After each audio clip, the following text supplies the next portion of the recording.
That's actually all okay. So here we are. Hello. Welcome to the Martin Talk Show. We're going. We're recording. We've started. Blimey. So we're in the Martin Talk Show. This is part of the Amplify Harlow Series, where I'm going around talking to some community groups. Yeah. This series is supported by Harlow Council. So thank you to Harlow Council. I wouldn't be able to do this without your support. So I'm joined here today to talk about routes to wellbeing. I'm here today with Tara and Claire. And so both of you, should we just get straight into it? Tell me a little bit about Routes to Wellbeing, Tara. Yes, it's really funny actually, because me and Claire first connected at the beginning of Routes to Wellbeing, which was like 2018. And basically the name came from Pond and Woods. If you know Pond and Woods, it's near Creme. So we started doing some events there, and we linked them to the 5 Ways to Wellbeing. So 5 Ways to Wellbeing are like seen as this sort of actual physical, tangible things you can do to feel better. So they are connect, like connecting, and obviously like talking to people is a really good way to connect. Take notice, so taking notice of how we feel, how nature is, and the wind and stuff like that. Keep learning.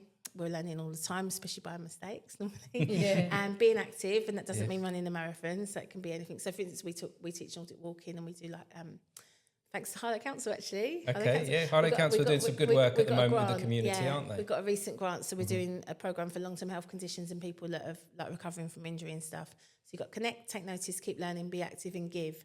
But give isn't about like material things so much, it's about giving your time or giving time back to yourself. So for instance, I've been a carer since I was a kid, so I've always struggled with where I end and where the other person begins. I've been doing a lot of work on that. And so it's giving that time to yourself. So I've always said to people that come to my groups or our groups, because we're a collective, like, you know, thank you for giving yourself that time. So there's 5 points that you try to focus on. So our little logo is five Ways to Wellbeing. So we started with events, and we just basically we support mental, emotional, physical, and cognitive health and wellbeing for all ages. So cradle to grave. I don't like that term actually, but you know, young people to older people. Yeah, so it's open to everyone. This is a community group for everyone to be part of. Everyone. And everyone can get something from it. So I want to go through them 5 steps a bit deeper. Cool. But first of all, what's your role within Routes to Wellbeing? Over the years, I've always seen myself as chief cook and bottle washer. I'm an occupational therapist. I think we do jack of all trades, master of none kind of thing. I see now I'm getting more of a bird's eye view of what's needed. It's quite hard when you start out, you think, oh, it's this, and then you think, oh, no, it's not that. And because we're not a one-person charity, we're not just for children, we're not just for adults, we're not just for older adults. What I've seen over the last 7 years is we have had a lot of people that are neurodiverse. I identify as being neurodiverse myself. And I've realised that I kind of say that we're really good at attracting the flower-shaped pegs, like the people that maybe don't fit into that box. So a lot of it's been, we've got about 22 volunteers at the moment, including building a counselling service like low-cost counselling. We've got a free men's group that's in this room. Wonderful. Which is once a month, which a colleague was running. And that was from another council grant a few years ago, actually, and they run it in conjunction with Tough Enough to Care. And then we've got like an under 5s and carers sort of service, and we've got a lot of SEND groups. We run the bicycle recycling scheme. So that's some of the things that we do. So over the years, I think it's changed a lot. I'm doing more of the back office stuff now. I love to do the delivery. But what we're really good at doing is helping people stand on their own 2 feet and to thrive, not just survive, but giving them back the tools that they can do it themselves. You've got to be careful in the helping game, and I've spent years doing it. There's something called the mother wound, if you've ever heard of that. So my mum's got bipolar. She was in that at Claybury when I was younger. So you end up doing a bit too much for people, and that doesn't work. And that can be a danger, can't it? If you try 100%. And do it for them, they'll never learn how to do it for themselves. Yeah, so got a really good team, really good. We've attracted lots of people over the years. Some people have come to us, come as service users, ends up being volunteers, ends up working in local schools, like so what they call community capacity building, which is something we do. I think we do pretty well. Like people go on and you see them, and that's a good thing. I think as a therapist as well, you're not measured by the amount of times that someone comes to you, but if you give that person the tools to do the stuff themselves, then they go off, they do that, and you see them really thriving. You see them in the supermarket, or you see them in just like a little wave, and you know they're okay. It's great. Wonderful. So Claire, I'll bring you into this conversation now. So hello, Claire. So tell me, what's your involvement with Routes to Wellbeing then? Well, I don't do what Tara does, because she is like the mother. She's everywhere. She does everything. But someone put on an event this year, and it was called, it's like something about mental health, like dancing for mental health. And I went, like, Tara walked in. I hadn't seen her for quite a while. Yes, yeah. And I went, oh, we should do something. We should fundraise for your charity. Because, you know, behind the scenes of Roots to Wellbeing, they're always looking for funding. It's you see Tara smiling. Yes, because all these amazing things that we do in an organisation like this, unfortunately, we do need money to be the fuel to drive things forward. So at times we need to find ways to get the funds in. I think as well, it's been really different this year. I think because Essex is about the devolution in Essex and also the changes in Harlow. Obviously, we're in this. I mean, after I went to the council chambers for something the other day, and I was saying, like, it's, you know, all the building, the physical building, obviously it takes a while. I live in the station, it's like, it's a lot. Yeah. You're sitting in traffic a lot of time. But then it's also, you've got to give that spark to people in the community. They've got to see that it is changing. Mm-hmm. Do you know what I mean? So I think this year has been really tough. We've sort of stopped doing some of the things we're doing to free us up to do more of the qualitative sort of therapeutic work, which has been really important. So I've just literally seen my colleague just had 2 counselling clients, and actually bumping into one of the clients, just seeing them leave now, I'm like, oh my God, like just seeing the change in that person. I know that person, obviously, I don't, you know, from a professional ethical thing, I wouldn't get involved, but just some little things, and you're like, wow. You're making an impact in the world. You're changing people's lives, literally here. But like, I've kind of touched on this a little bit earlier, but I think like, also it's about like an energy exchange somewhere. I think I think society is changing so much at the moment. So if you just keep doing to someone as opposed to getting them involved with it, like, so we were really lucky this year. One of our bike mechanics that helps, he works full time in a local tool manufacturers. They gave us some funding. They were so kind. They gave us some funding, and he asked me, he said, "What do you need?" And I said, "I'd really like to take some families to the coast in the summer, because a lot of our families don't go on holidays." We had 14-year-olds 2 years ago that had never seen the sea. Mm-hmm. So we managed to take 2 83-seater coaches to Whittle on the Naze this summer. It was amazing. I mean, I honestly, your heart gets so full, you just want to cry. It's like, it's so much. But actually, what we did it on a sliding scale. And we're doing this sliding scale thing at the moment. It doesn't mean that you fall off it. But like, so for instance, say yoga, the walks, like the seaside trip, people paid what they could afford. Mm-hmm. And then you value it a bit more, because you're like, oh, I contributed to this. And what, like, I got something back from that. Yeah. It's hard to kind of set it at what it should be, and you're going to get people that maybe like, and people don't believe it when you say, oh, it's a sliding scale. They're like, what does that mean? And like, Well, tell me more about the sliding scale and how that works for people then. Yeah, so basically, you pay what you can afford. So, for instance, me, I don't like to, but I've run Roots for a long time, and with help, there's 3 directors, and there's a whole community as well. But I've not paid myself in 7 years. I was working on top of that. So I've got quite a few medical conditions, and sadly I lost a friend to suicide in 2021 and broke my neck. So a few things going on. So I'm going through that recovery journey myself. Yes. But and like, it's not about being a martyr or anything, but it's you'll talk to a lot of people in Harlow that maybe run community groups and do a job side by side. I was still working as an occupational therapist, but I found it so hard because my condition was affecting my eyesight as well. So I was really, really struggling to hold down a job and do the community stuff.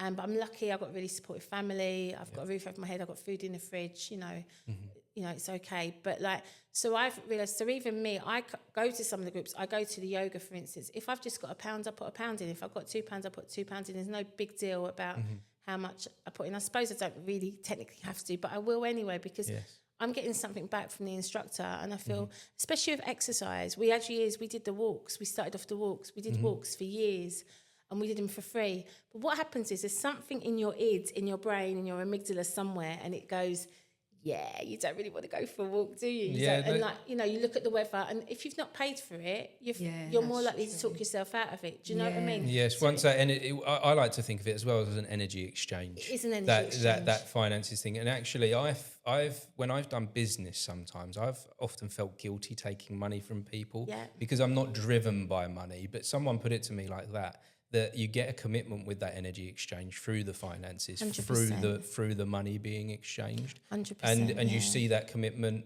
more, even if it is a small amount. And then I think if you're struggling with your mental health and struggling with your identity and struggling with your self-worth, and somebody actually says this is worth this, and they offer you something and offer you a chance. So I do energy therapies, I do Reiki and stuff like that, and I've started, because we've got these 2 lovely spaces upstairs, but my focus was building the counselling team first. So we had one counsellor come who was one of our mums, who's now set up their private practice. We've got another 2 counsellor students.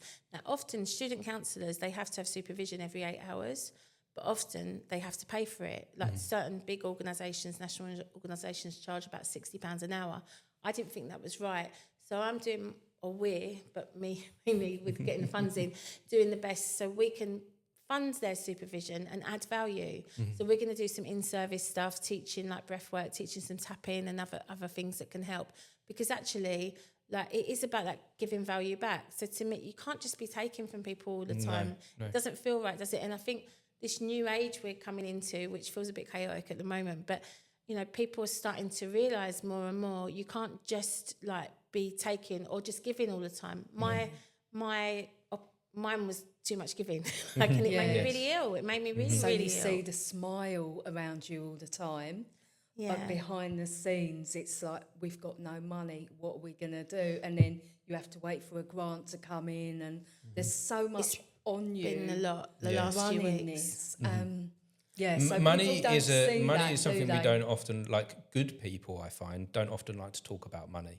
But it is a fuel that we need to drive us forward. Well, I think, like, talking to Claire and, like, us sort of, like, reconnecting after a long time, which has been amazing. But, like, I think with this event coming up, so we've got this event coming up on the 17th, and I think it's just that thing. Actually, we went out to an event recently, and we went out and there was loads of strobe lights and stuff, and I forgot. I've not got epilepsy. I have. It whacks me out. Sensitive. But it whacks you out. So we've sort of talked about. So we've spent a little bit of money on some not as posh as your lights, but you know, like neon lights. So we're gonna have face paint there. So it's like. It's not overwhelming for those that are neurodiverse. 100%, and that's important. That's important. So I used to go to like things like Whirligig and Planet Angel in London, and I sing sort of house music and stuff in a choir. But I've been to events, and I quite like it when you've got like a craft corner. So we're gonna have Lego and Play-Doh, and Simon's coming. He does games. We work with him quite a bit with families. He's amazing. He's like creative. He runs, his family run the picture framing place in Lattenbush. He's lived in Harlow many years, and he invents games, but he's really good with our neurodiverse kids and families and adults. So we do these giant bubbles in the park, and we've got this stomp rocket. You run and you jump on it, and you make a cardboard rocket, and it flies into the air, which is really, really fun. So he's going to come, and I think when we sat and spoke about it, it was like, actually, we can do this nicely. We've got 4 or 5 pairs of ear defenders. In time, it'd be nice to have some more spares. Often kids prefer to use ours than get their own because they feel a bit different. So making that normalised as well, making it normalised to have a sensory corner, making it normalised to not drink, you know, for instance, like, you know, we'd like to do some conscious nights. I mean, this one's in Burnt Mill Social and Snooker Club, but maybe, you know, in time we could do more conscious stuff. And actually we're working, there's another mum we're working with, and she's looking at setting up roller skating and ice skating in Harlow. Like, wow, like with different music and stuff. So it's bringing all these lovely vibes in to make Harlow a better place. And why do you think that's important, Claire? Why do you think it's important that we bring in all these different elements to the town like this? Because I used to have play schemes. Don't get me started. I went into Parliament 7 years ago fighting for the youth service bill. And there's nothing for kids, is there? There's absolutely nothing. Obviously, we got Rock School. I love Rock School. But we need more and more, you know, for children and parents. They just think, where am I going to take my children? So they can come along on the 17th of October at 6:30, and we're catering for families until 9. I think if you're over 14... And where is this event going to be? Where are we going to Burnt find Mill Social Club. It's a snooker club as well. Near to the station, so it's essentially near the park. Yes. And obviously, we've just had this awful energy of the stage as well, so it's near there. I feel we're going to be building good vibes, because on the 2 days later, Friday, Saturday, on the 19th, they're doing something near the stage as well around that. So, So yeah, it feels important, and it's something like we'd like to do. So this particular event is more house music, and we've got DJs like Rich Wiggly's coming down from Flex FM. He's coming down from South London. He's excited as well. I'm really so excited. I love playing music. I love writing, performing music, but I love playing music and DJing. So I'm so excited. Like with a lineup, we've got Terry Fincham. He's like a local legend. He hates it that I say that, but he is. No, but he is. Yeah, he's been doing like gigs for years, and sometimes he put them on in a pub, like a local pub, and he'd be like, "Oh, no one turned up," and I'm like, "Oh no," because it's hard. It's hard getting people out, isn't it? Yeah. And we got Rich Wiggly. He comes from London. He's driving down. He's staying overnight. I think he can't wait. I know. He's from Flex FM. Yeah, because I just started meeting all these people when I did a show on Groove London Radio, like the beginning of the year. And you put a little thing out and you go, oh, can someone like help DJ for a charity event? And people want to play, like they want to donate themselves, they want to help with the cause. So there are people out there that want to be part of the community and make this community better. Even if they're not from Harlow. Even if they're not from Harlow, they can come and join in. But I wonder, like you say, it is hard to get people out. It is hard to sometimes get people involved. Do we know why that is? I think my degree, I've got a degree, is in occupational therapy. So occupation is about activity. It's sleep, it's rest, it's play, it's work. I've even worked with like the military before, trying to put ramps in buildings, for instance, and stuff like that.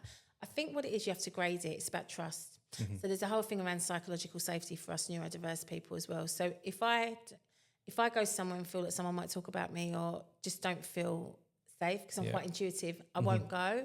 So you need to, so for instance, we had a new counselling client come in this week, but I've made sure I've met her, I took her to the space, I showed her where the bell is, I showed her where everything is, so she's ready for Thursday. And even we got some donations from Lush a while ago. My daughter used to work in one in Cambridge, and my colleague has made up these lovely bags of goodie bags, and of course smell goes to your amygdala, it's quick.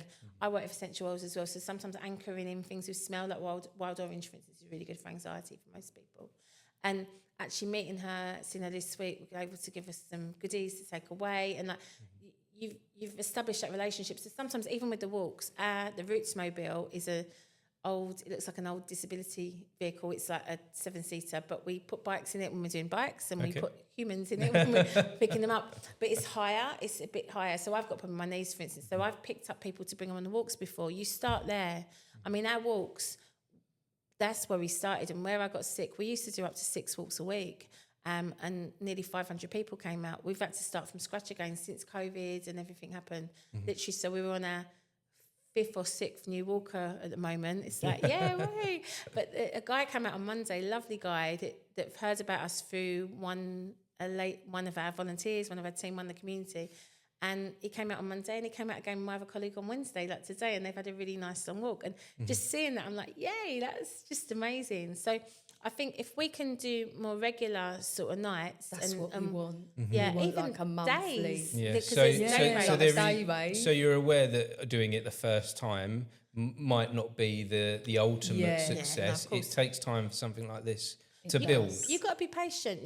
That's the thing. I think we're in this sort of quick throwaway society, aren't we? Oh, that doesn't work, And I think as well, when I think that unfortunately with social media and things like that, that can be an excuse for a lot of negativity. I get it. People that have been hurt. I mean, I've been in Harlow for 20 years. I lived in a hospital, and I speak to, over the years, I've met so many wonderful people that have come out in the walks. I mean, I've had people up to their 90s come out that tell me about the beginnings of Harlow, that tell me about the play schemes, that tell me about the things. One guy told me that when they built the thing next to the moorhen, when they built the little mooring, that was like a boat thing, rowy boat thing, thing there. But I've heard all these wonderful stories, and actually even we run a group called Walk, Talk, Do and Care on a Sunday with Matipo Arts at Pandem Mill, which is quite near me. And even if you look at the plants that are down there, you've got like hawthorn bushes, and you've got like hawthorn's really good for your heart, it's really good for your circulation. All these, even the things that were planted in Harlow back then, the slowberries, and there's hops all down the river, because we had a brewery at Old Harlow, which is where the Newfoundland University campus is now. And we're the only campus in the world for Newfoundland University other than Newfoundland, which is in Canada. And then that's why we've got certain trees in the town park, because we're twins with Newfoundland. It's like, and then also we've gained some really amazing teachers that have done the teacher training there from Canada that have sort of stayed. We've got some trees over by Mark Hall as well, haven't we, that are from Canada? Yeah. Yes. And you've got the other thing we've got a lot. We've got the Wellingtonias, those giant trees. So I call him Terry the Tremendous Tree. So guys, if you are in Harlow, go to Town Park, go to Spurrier's House Cafe, and then next to it is the biggest tree you've ever seen, Terry the Tremendous Tree. It's giant Wellingtonia, absolutely amazing tree. And there's a whole sign about it talking about, I think Terry's been there, well, sorry, that's my name. The tree has been there, the Wellingtonia's been there since the 1800s. But when we do children's groups there, SEND groups, I bring the children over, we all give Terry a hug. And the bark's made out of, it feels like coconut matting. Yes, yeah. Really soft. Wow.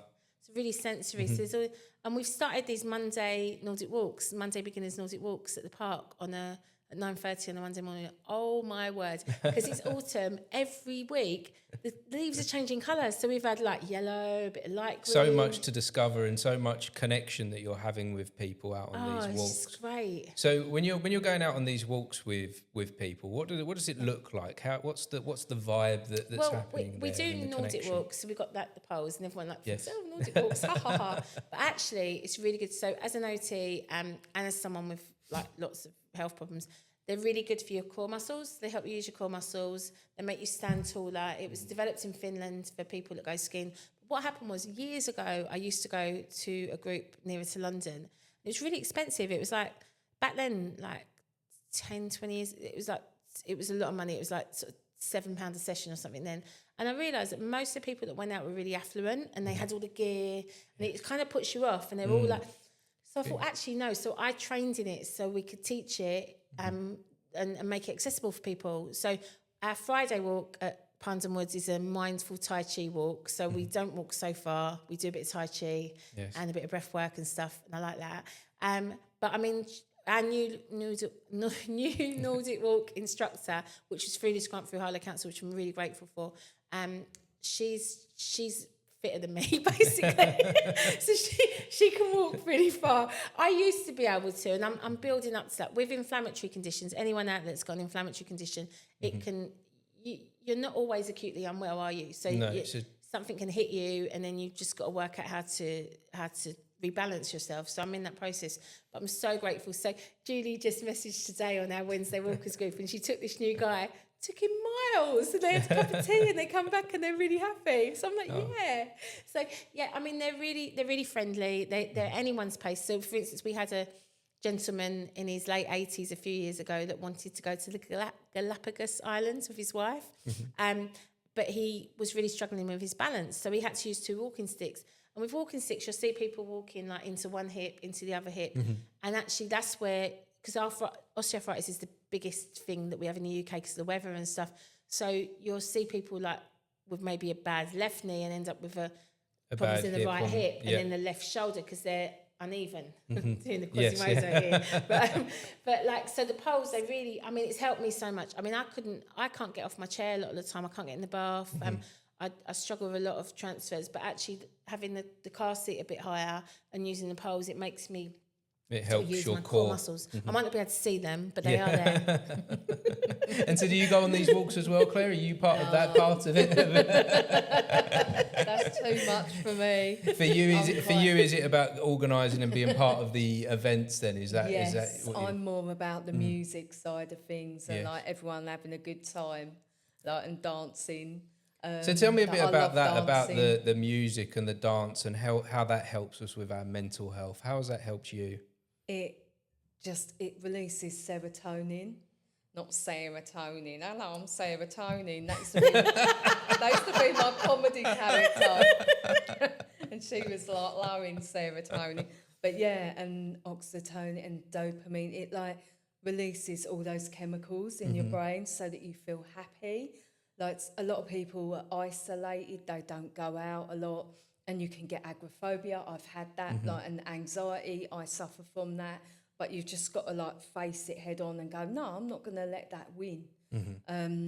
So yeah, I think that can stop people, like your question earlier about why do you think people aren't going out as much and supporting local events. And I think it could be anxiety.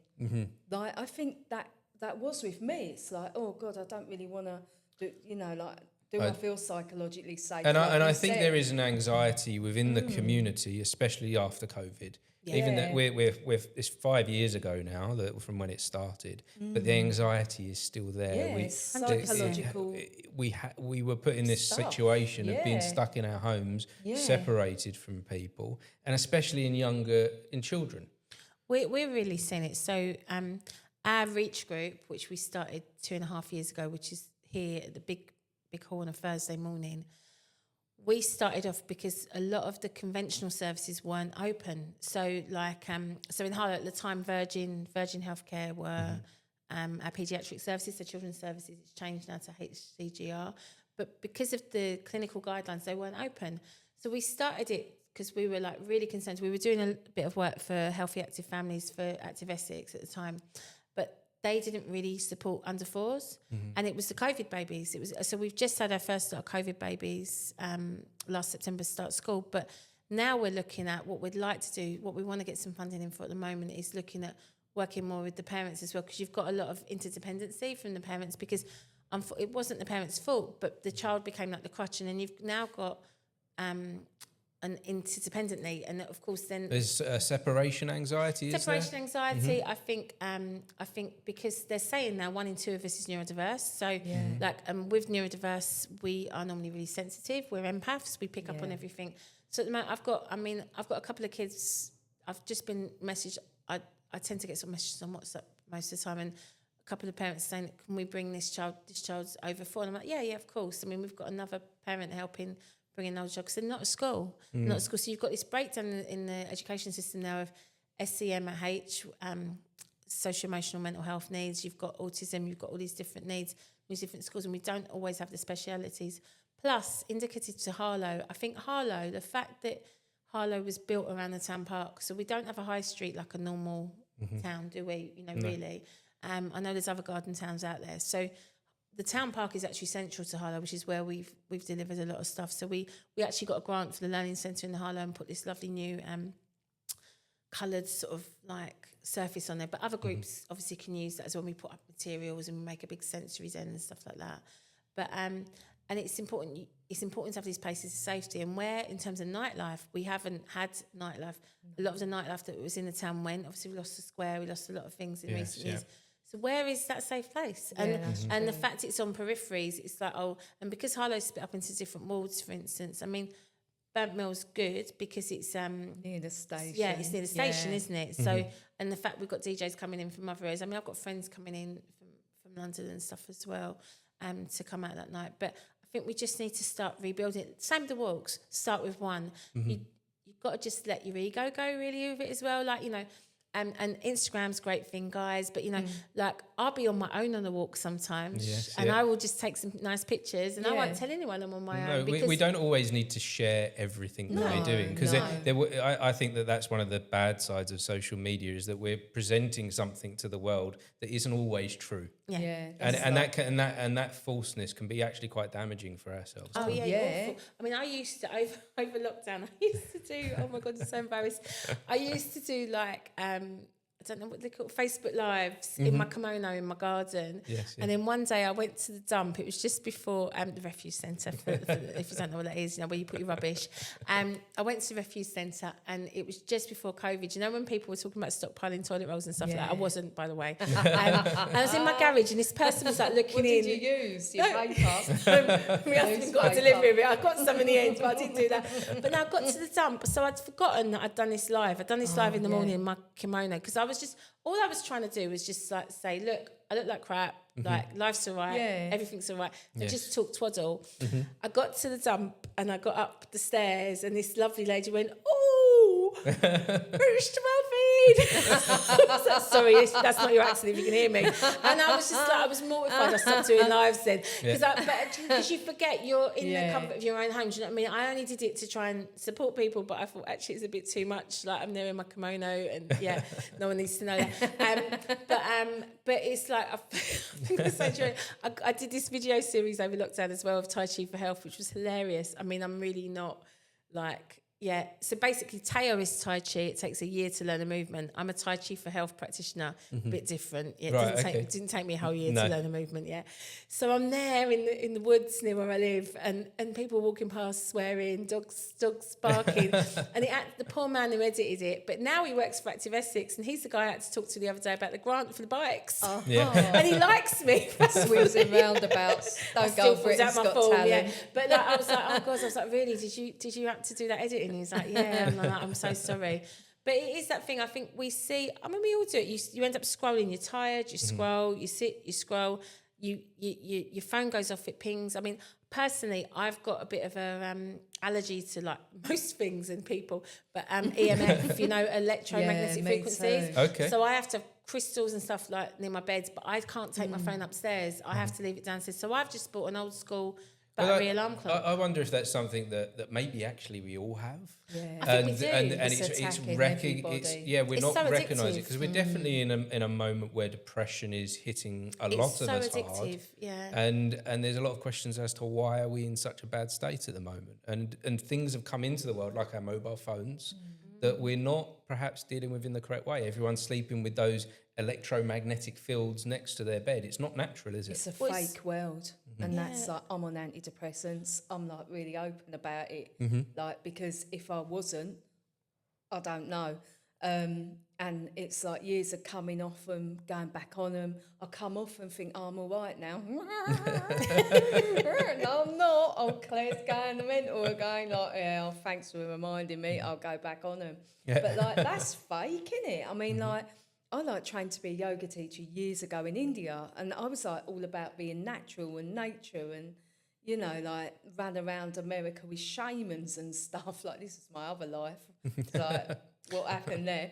But, like now we're just bombarded, aren't we, by like all these different frequencies. Is that making everyone ill? Yes, I think it's a contributor to it. So how do we protect ourselves then? How do we look after ourselves in this new age? Frequencies. Tell me more. No, I'm getting you started. Let's get into frequencies. They know that about Rock School. Like, I love Rock School because Sue Wood, she does a thing for adult mental health, and that's what I went to during lockdown. I live on my own, and I was like, I'm not seeing anyone. I don't mind that though. I can meditate all day. Like, I'm like in my own comfort zone. But I was like, you got to go out, ain't you? You've got to like start integrating again. So I started going, and I met these really cool people there, and we were all talking about our own mental health, sharing very different experiences. Yes, but it's good to be open to listen to other people. And then I just started like singing. It's obviously like Beatles songs. They always start you off on the Beatles. Then I was like, I quite like singing. It like helps me release things. And then I started writing my own songs and like recording those. And music can just help you so much. And like, I don't think they realise the value of starting that adult mental health day, because it helped so many people. It really, really didn't. But then, like, not many people went either. There was like 4 of us, but it helped me. If it was like, so what would you say? What would you say to someone then that missed it? Someone that needed that? Oh, like it was free, and you had to like get yourself out of bed and go there, like, But that was the hard bit, because once you're there, you just feel that enjoyment of music, listening to someone else performing or writing your own stuff. And it is a frequency, isn't it, music as well? And like with house music and DJing, that's all about, like if you can get people in that zone, in that frequency, and then get the next track lined up right, and you're all kind of moving with that energy, because we don't even see it, do they? So I'm getting excited now. We are energy, aren't we all essentially? Isn't that essentially what we are? I think I was saying just before we come on, like I think that's where podcasts and stuff are good, because like I think like radio, I find it a lot. Even the news. Let's just face it, the news has been awful lately. But like just the staccato nature of the news, bam, bam, bam, bam, bam, bam. If I'm in the car and the radio's on, I flip between classic FM and bit of music, bit of a beat. I might have like my my phone to into it, but sometimes just have silence at the moment because I'm finding it a lot. I mean, there are certain frequencies. There's frequencies that are linked to like there's all the different resonances and all the different frequencies. But 5 to 8. Yeah, 5 to 8 is a good frequency. Okay. But why is that? It's something to do with, sorry for all the people out there that know about sound more than I do, but it's something to do with the harmonics of us as humans. Whereas a lot of pop music, for instance, it's slightly off key. It'd be just like off. That's deliberate though. And it's deliberate. So I find it goes right through my head. Like we won't mention the war. No, I know. No, but we all know the history of why they took away. No, we don't. I don't know. Now I need to know about this. Don't. No, I do. Why did they take this away from us? Yeah, but I might, like tomorrow, if I'm like died mysteriously. If it were to sniper. You know what I mean? Like, we all knew Claire was a bit mentally ill, but did she die so what happened during the war then? Why has the frequency been taken away? Right, should I give an example of a bad frequency? Yes, let's give Nazis. I don't know. What we don't do on this platform, we don't talk about anyone derogatory. Okay. So, but we can talk about theories, we can talk about ideas. We're just we're in a place of discovery, aren't we? They took a lot of... Who's they? The Nazis. The Nazis. I like talking about it. Okay. It freaks me out. No, okay. My nan and granddad, like, they only lived down the road. My granddad was like an RAF man, and he was a musician, Thomas McCartney, and he was in a Scottish Philharmonic Orchestra. Wow. He also worked with frequencies for the RAF. Mm-hmm. Yeah. And what was he doing? What was he doing with secret thing? So he never told us about it. So you don't know what he was doing with frequencies in the RAF? No, but I'm getting like really weird vibe now. I feel like I don't know. You're going to a place that you're not comfortable going. I don't know, but I like it. Okay. It's like have you had it, Martin? Have you had it that you're listening to something and all of a sudden it might be like we had an earworm before we started, didn't we? I was humming a song and it went. So you get an earworm, don't you? Yes. So I would say an earworm is a little bit like an addiction. Yeah. And a mobile phone can be a little bit like an addiction. And when you get it in you, you've got to, it's like advertisements, for instance, they're really catchy, aren't they? Yes. You hear them and you're hear like... them or see them, especially with food. If I see a food advertisement, I need to eat that. So I would say frequency is a bit like that, because if you listen to this off-key sort of frequency or this frequency that sort of takes over, does something to you, it can have an actual physical effect on you. It could be like, so for instance, I had it the other day. I had two lovely kids in the car, but they were listening to this sort of K-poppy kind of and we were talking about this before coming on as well. It's about phones, because phones as well with children and young people, they're using YouTube at school, but they're using YouTube from like the age of 4. Yeah.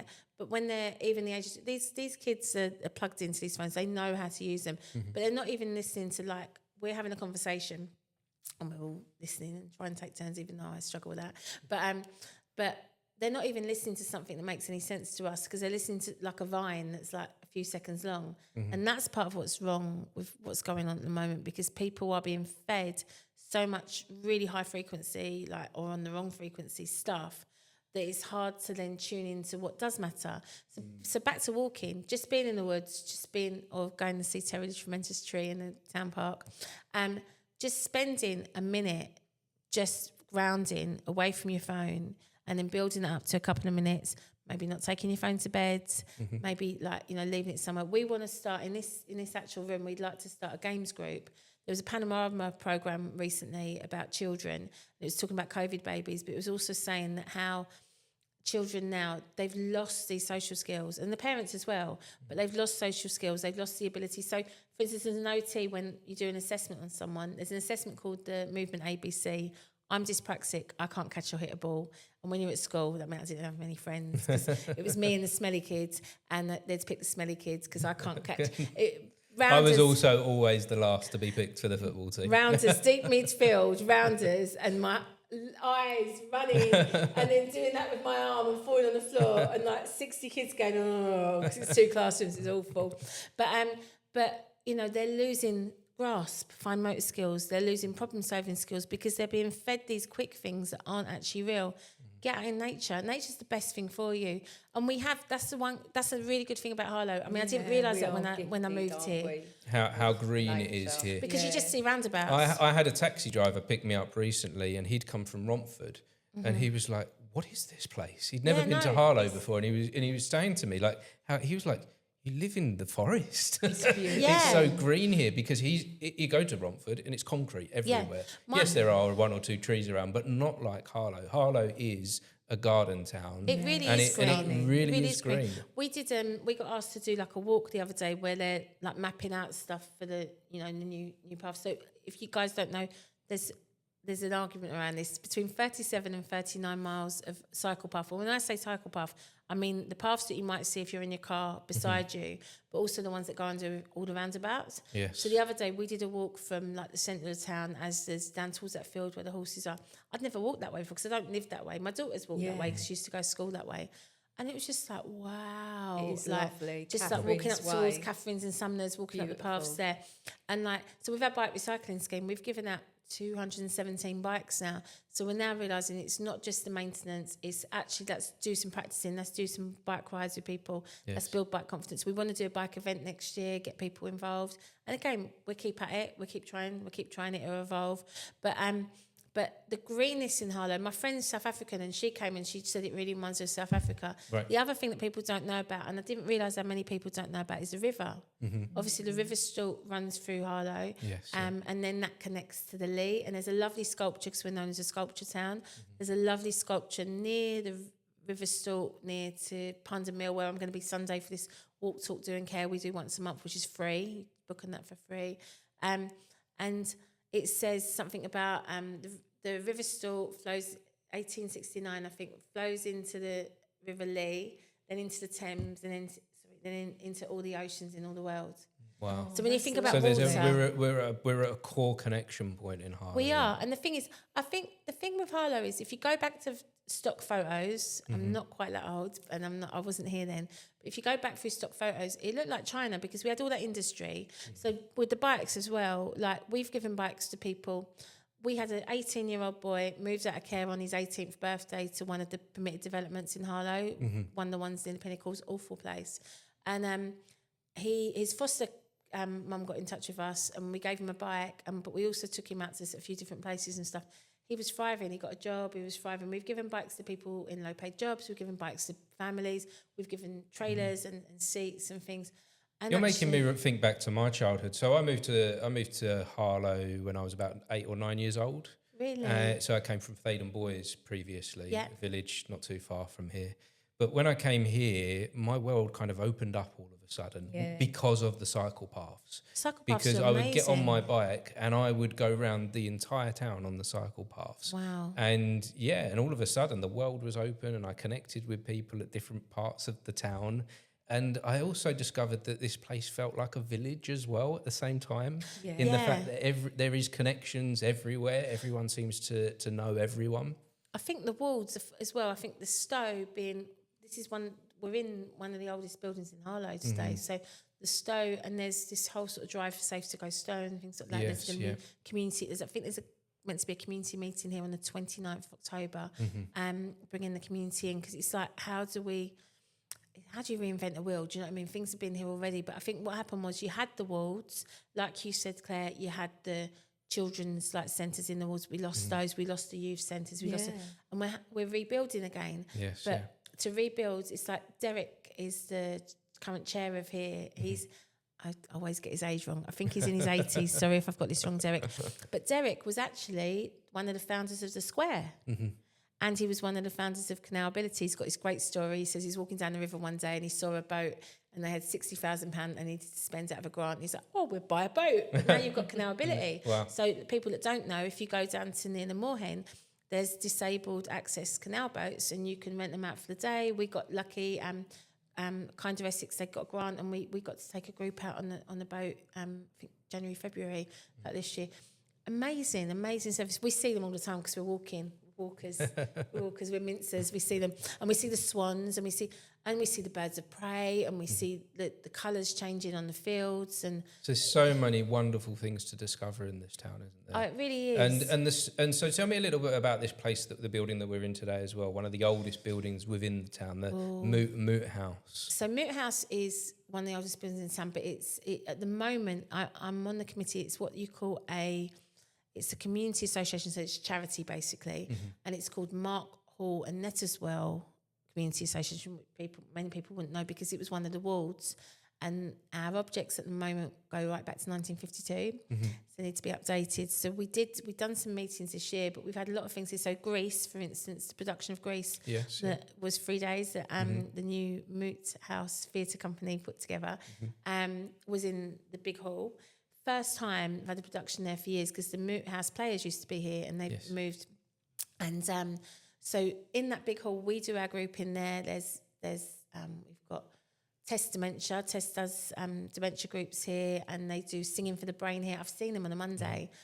Massive group. So it's a real community hub, this building, really, of different things, of well-being, of the arts, of community. We've got the midwives in here. We've got meetings in here. Obviously, we've got a counselling service. Another counsellor that was with us is now took a room here as well. We've got Louise Hibbard here. She does photographs. We've got another lovely lady called Corinne that does therapies.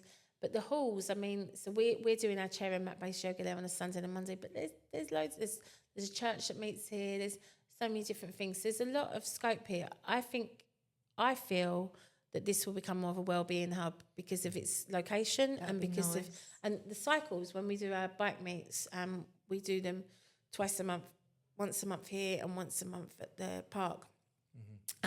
Because we found we were dropping cycles off to people's houses, but it doesn't work. You need to practice. I had kids turn up in pyjamas and sliders, and I put out little a balance course that they have to do a walking balance thing first, so they're in the room. Okay. I make sure they give their phones to their parents, so they're in the room as well, because they've got to be in the room if you're going to try. You've got to focus. You've got to be in this space. You've got to be present. 100%. So yeah, we do those there. It's been nice. We've got this big star-shaped tent we've been using. It's on our Facebook page. You'll see a picture of it. And we've been doing free pop-ups out there, but also the council has funded some stuff over at the Safe to Go Stowe hub, which is over there. Yes, which we're going to be talking to in a couple of weeks on the podcast. Yeah. So we've been trying to look at how we can coordinate and send sort of families sort of there. Obviously, we can have a big presence with a tent out there as well. So that's good. And I think as well, because we did have, I mean, I actually witnessed it twice. There's possibly been a few more, but we did have some awful things happen around sort of gangs and stuff. But again, it's if you've got no purpose, if you don't feel involved in your community, that's when it's more likely to happen.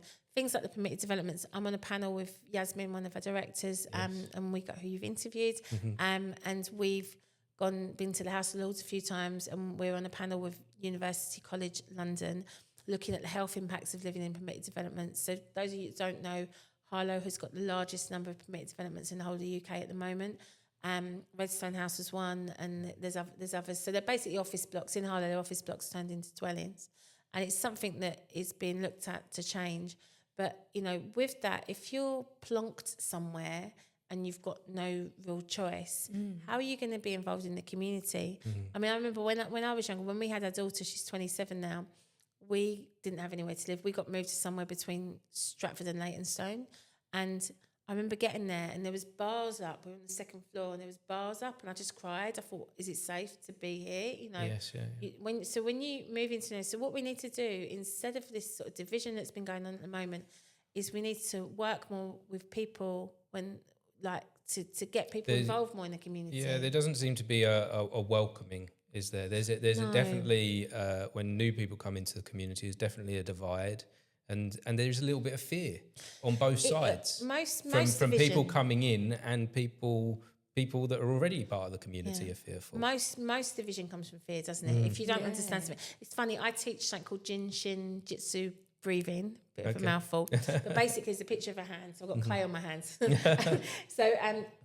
the thumb is worry, but this finger here, the pointing finger, is fear energetically.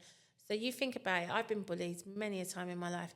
When people bully you, they sort of bully you. They always do that, But it's because they don't understand you. If they don't have a template for who you are, if you are a bit different, if you do act a bit different, if you don't fit into that square box. And that's part of what it is. But the thing is, it's been hard not having the infrastructure because obviously everything's being knocked down at the same time and built up. That has to happen. The phoenix can come from the ashes. If you go back to trees, the yew tree is about death and rebirth. Yew trees, there's loads of them near the hospital, and they're normally in churchyards, but it's about death and rebirth. So we've got to let go of some of this old stuff to bring in the new. But it starts. That's why it's near the hospital. Yeah, because you die there and get born there. Yeah. Well, there was a big vicarage there. It's that building near. It's near to Pemberley Academy. Yeah. And there's loads of yew trees there. Wow. Now they're really poisonous. But you can. I didn't know that. Yeah, don't anyone go and murder anyone when I tell you this. But apparently the seeds are cyanide. Wow, the bark is poisonous, but you can eat the berries. I've made tincture. No. I'm not recommending it, guys. I get in trouble here. But and there's actually one over the gate. There's one over the gate at Parndon Mill. So loads of you have not visited Parndon Mill. Parndon Mill is amazing. Sally is in her 90s. She's just retired, but she still lives there, and she used to make these wonderful tiles for swimming pools.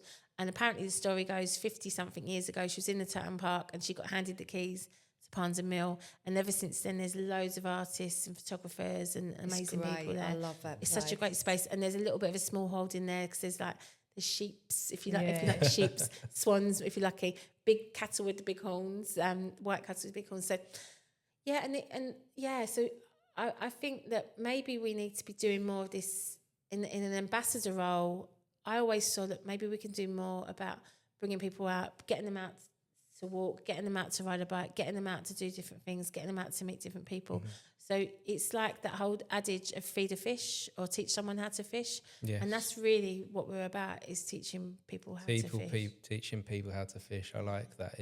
So let's go back to the five core messages, the 5 core keys. 5 ways to wellbeing. 5 ways to wellbeing. Let's go back to those. So number 1 was? Connect. Yeah. So as we're trying to connect with the different community groups, what's important for people in this community? What do you find is important? Why should they do it? I think we need more consistency with things. That's the thing. So in the charity sector and the voluntary sector, it's difficult because you might get a grant, you might do a really good piece of work, get a certificate or whatever, and then you haven't got the money to do it again. So technically, we don't have the funds for Reach for the next 2 weeks, but we're gonna put it on because I believe that we're gonna get it. So what benefit have you had personally from connecting with people? Because I know for me, like before we started this conversation, I was telling you a little bit about my story of doing podcasting, wasn't I? I was telling you where this has come from and how this has changed my life through connecting with so many different people from around the world now. Like this has taken me around the world. And so my life has enhanced from this place where I felt very lonely and isolated to being fulfilled through connection. I don't know about you, Claire, but I think connection, it gives you perspective, doesn't it? Because we can be very insular. If we're struggling, I've actually had 4 psychosis myself as well. So I've struggled with sort of depression and things over the years. And when that happens, it's just like bam, everything. Normally there for a week.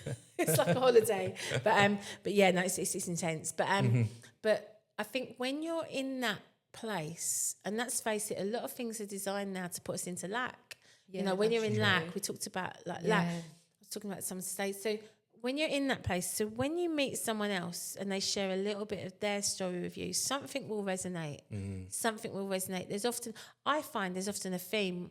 When I was working as an occupational therapist doing like assessments and stuff, I'd get a day and everyone would come in with a similar theme and we'd have a similar conversation. I was like, whoa, that was the theme today. I remember that. Yeah. And I remember you saying something was on the national TV that triggered everyone. Yeah. Because I remember I come to you about something and said, this has come up about my life. I need to talk to you. I think there's a community conversation that's going on, but then I think there's individually conversations that go on. So I've come to the realisation that every single individual person has something to give and something to offer. So when you connect, like one of our ladies, I met a lady. I'm like the Pied Piper Hamlin, but we met a lady at the Woods a good few weeks ago, and she was just walking around. Normally, I don't throw myself on everybody, but there was something in her, and I just thought, and I said hello, and I said, join us if you want. We're doing a bit of Tai Chi, and she didn't want to use the poles at first, and I said, well, you can. And in the end, I was like, do you want to try mine? And I just walked without them. Done my knee in because I'm better off with them, but it was nice. And actually, ever since then, I've not seen her for a couple of weeks. And she came to yoga this week, and so did my daughter. Actually, my daughter just moved out, and seeing them both come, I sort of knew they might come, but I was just like, wow, because you've had that connection. You're just like, oh, and you're rooting for people. You want people to feel good. You want them to to do that little thing. Like just to come out the door is a massive thing for some people. So that connection. And that's what's really good about podcasts, because you can like listen to them at home. You can like, it's like you're involved in a conversation. You're like, you can be part of this just through listening. Yeah. And I think there's a something special in that, in listening. Yeah. Not always life isn't always about what we can put out, but sometimes receive. And so a lot of that can be just and in this space, I know I call this the Martin Talk Show, but this isn't about me at all. This is about you guys. It's about sharing though, isn't it? Someone might say something and you think, whoa, that really resonates with me, and you might judge someone and think, I bet they're not like that. And then like, it's like when I met you, I thought, I bet he ain't spiritual. He ain't. but then and then we started talking about ghosts in Edinburgh. Yeah. So you don't know, do you? Yeah. You can talk to anyone about anything, and they either turn away and go weirdo, or they go, oh yeah, I had this experience. Different people have different things which they'll connect to or not connect to. It's a clock, I think. The bells. The bells. Is that a ghost? We're talking about ghosts. That's really funny. I think Derek's sideline is he fixes clocks. He's obviously fixed the clock in here, but I don't know where it is. But yeah, no, that connection is like, it's like a spark, isn't it? Yeah, it is, so you might be feeling really like, I'm very much on the neuro spectrum, so I get this, what do they call it when you get like, you just can't move. You're like on your couch, you just can't move. Yeah, paralysis. I get that. Right, okay. I get that, and literally I can't go to the And toilet. nothing gets done. But if like that's where my daughter stims a little bit as well. So if my daughter was living there, she just moves out. We'd like just bounce off each other, and then we'd do something.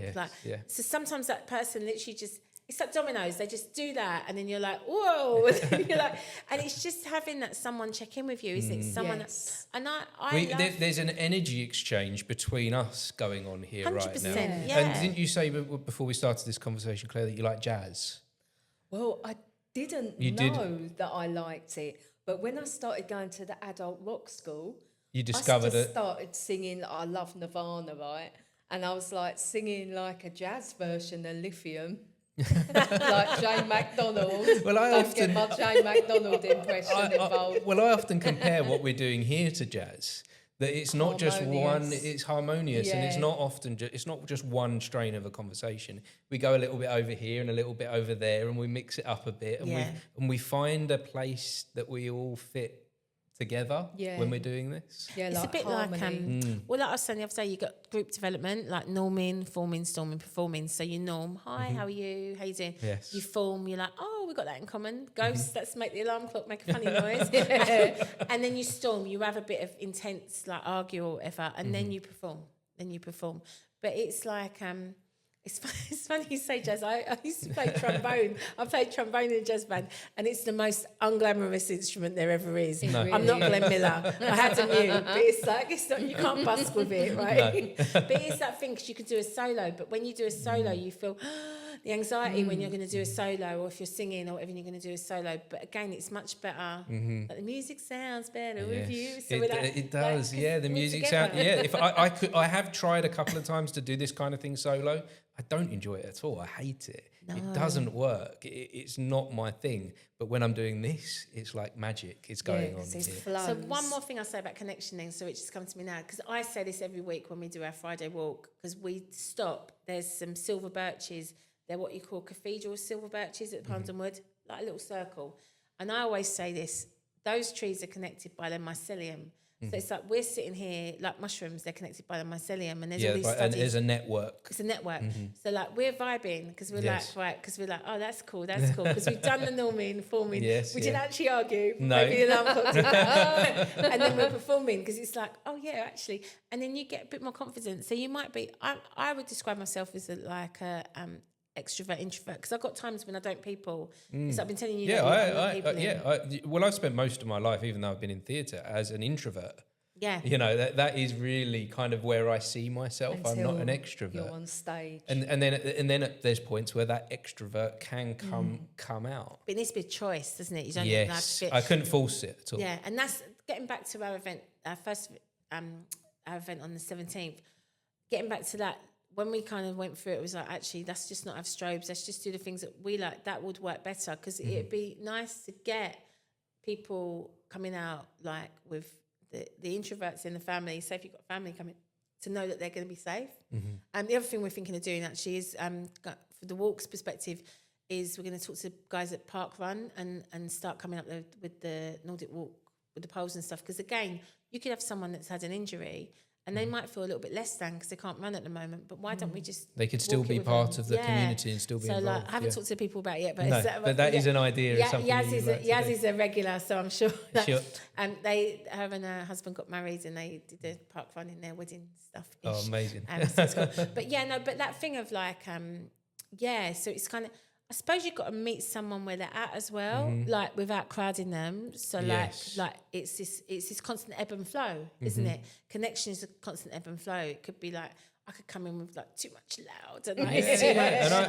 And I think I've got a good feel for that now, as we're at like episode 430, something like that I can feel that with people. I can feel where they're at. That sometimes these need to be a bit calmer and a bit softer, and maybe not take so long, maybe only 10-20 minute conversation, because that's where the person is comfortable. Whereas sometimes we can go on for longer, like we're at mycelium. We're getting a feel for it. But I also, before we move on from the connection thing, I want to just say about what I hope to do with the podcast. Like I said, I don't want to make this about me, but with the podcast, I've got so much benefit from it that I'm in a space now where I want to give that to others, and I want to help others do podcasting. Thank you. So if that's something that you guys want to do, we were saying that the other where day. I take a step back, where I'm like, I'm not part of the conversation at all. But there you go, guys. This is how you can make this happen and benefit from this we've yourself. We've debated that the last month or so, because what the topics we end up talking about a lot of the time, and Claire's amazing. She's a bona fide comedian. I just think I'm funny. I'm one of those depressive comedians. I just think I'm funny. But but we talked about, because like, I don't know, we're both quite comfortable about talking about delicate issues. So for instance, I've got bowel, bladder condition, things that women maybe don't talk about, don't need to talk about now because embarrassing. No, but there are things that there's people out there that need to hear. Exactly. So maybe talking about these topics. They can relate to and that. I think as women, we're both neurodiverse. We both get brain fog. I can't even think what it's called then. That's a good one. So that's what they're saying. And that is why there's been an influx in people getting diagnosed later in life with ADHD and stuff, because what happens is, I'm 52, when you get older you can't mask it anymore. So I've realised all that time at school, when I couldn't hit or catch a ball, but also I couldn't sit. I'm not an auditory learner. I like a podcast, but I'm not an auditory learner. So I'd be listening to this while I'm doing the washing up, while I'm on my wobble boards, while I'm going out and hugging a tree, going to see Terry down the park, the tree. So I'd be doing all that because I learn best by visual kinesthetic, but sometimes having the auditory at the same time, you anchor it in. And this, and you've got a great voice for podcast. You've got this nice you're really huggy voice. I appreciate that. Thank you. You've got a really good huggy voice. But I've realised my daughter taught me a lot. So during lockdown, because we couldn't see people, we were actually going to get a 3.5 ton horse truck and turn it into a Wellbeing mobile. That was the plan. I met a guy. So the thing to St Ives now. I met a guy coming back from Wiltshire, but basically his name is Mushroom Paul, and he made Mushroom Paul. I know Mushroom Paul. Mushroom Paul. He's a man. He sounds interesting. Really cool. And he made. I think I want to meet him. He made wooden mushrooms. Guys. Nothing too bad. Okay. So he all good. Depending on where you are. They're really nice. I've got one in my garden, but he actually got vans, and he was a welder, and he had a van that he turned into a boat. He had it for lockdown, just in case, floods and stuff, boat van. But I was going to get we were going to get this 3.5 ton horse truck, because you can drive it on a D1 category on your licence, if you're old as I am. You can, because at bus you've got to get a proper driver in. And we were going to turn it into Wellbeing pods, have a ramp, because I'm an OT, I know the right height. So you could go up there with a wheelchair, see a counsellor, see someone safely, have a kitchen at the back, have a little awning, have a little artificial grass thing, and just plonk it in the middle of the town and just turn up and be like, hi, and turn up to people, because people weren't coming out. You've got to meet them where they are. So that was the plan back then, but it changed. But we recorded, so my daughter did one, really good one. She's got a good voice, but she did one about podcasts, actually. and the benefits of mental health. And she was living in South London, and a lot of our young people, not just young people, other people, when you live in a shared house nowadays, you don't have a living room. So most people are living in these places. I know they've changed the rules recently, but you're lonely. I mean, she was lonely in London, so lonely, and other people are lonely in London. And podcasts, she's got this one she listens to, these two Irish fellas, really funny, I don't know what it's called. And I hear her listen to it, and she listens to it, and those of us that are neurodiverse, there's a thing about body doubling. I don't know if you've heard of that. No, I've not heard of it. So with ADHD, body doubling is a thing.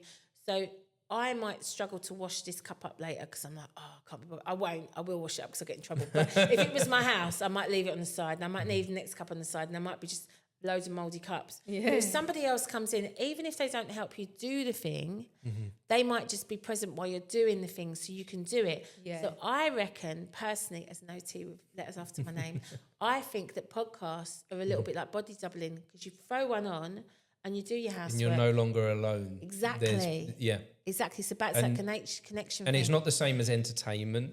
If you if you put a TV on or music on, that can sometimes be a bit distracting, and you want to focus on that. Whereas this can be a background noise, and it can feel like the people it's like a are conversation, and in the pause you might go, oh yeah. Yeah, because nothing of this will get, none of these podcasts and many other podcasts as well, they don't cut them out.